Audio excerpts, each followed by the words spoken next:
Mbi 100 viktima brenda 6 viteve të fundit. Kjo është një bilans i frikshëm, i cili po i prek vetëm njerëzit të cilët kanë ndjenja.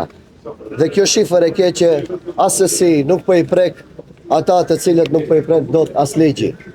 Durmoturs, Spitali Modular, Besa Trans dhe së fundmi Puls Koçani janë ajo që qeveria e tanishme dhe para tyre i kanë servuar popullit të Republikës së Maqedonisë së Veriut. Askund në botë, vrasësit nuk lëvizin të lirë ashtu siç lëvizin tek ne. Absurditet kush po na udhëheq. Para zgjedhjeve dhe para marrjes së pushtetit, të gjithë shtireni engjuj, ndërsa më pas jeni djaj të cilët orkestroni feri. Ju jeni njerëz të cilët Zot e keni paran, ndërsa praktika juaj fetare dhe morale është korrupsioni, me të cilin ne dogjet shpirtin qindra familjarëve dhe miliona banorëve të këtij shteti. Jeni njerëz të cilëve jeta e kriminalëve të gjallë ju peshon më shumë se jetët e shuara të njerëzve të pafajshëm.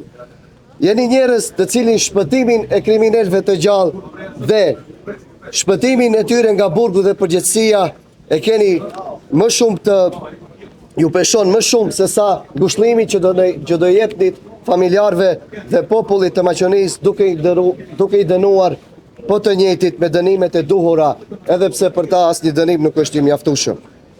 Për fat të keq, nga tragjedia në tragjedi ne kemi vetëm një progres. Progresi vetëm është numri i viktimave i cili vazhdon dhe rritet. Gjithçka tjetër është regres.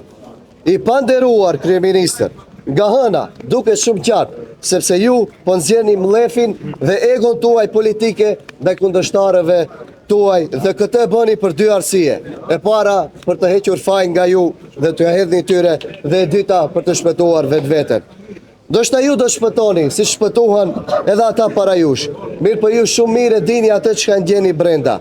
Ju atë nuk mund ta fshehni. Juve ju dalin në ëndër viktimat. Juve ju dalin në ëndër familjarët e viktimave.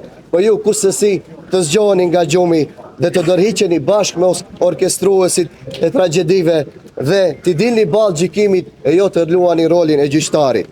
Për fat të keq, duke mësuar nga rastet e kaluara, frigohemi se edhe ky rast do të përfundoj si rastet e tjera, ku fajtorët shpallen të vdekurit dhe më të dobtit, e asesi të fortit tuaj apo ju. Por një gjë është shumë e sigurt, se një ditë do dalim të gjithë para Zotit, dhe atëherë nuk do t'ju shpëton korrupsioni dhe llogaria do të hipet.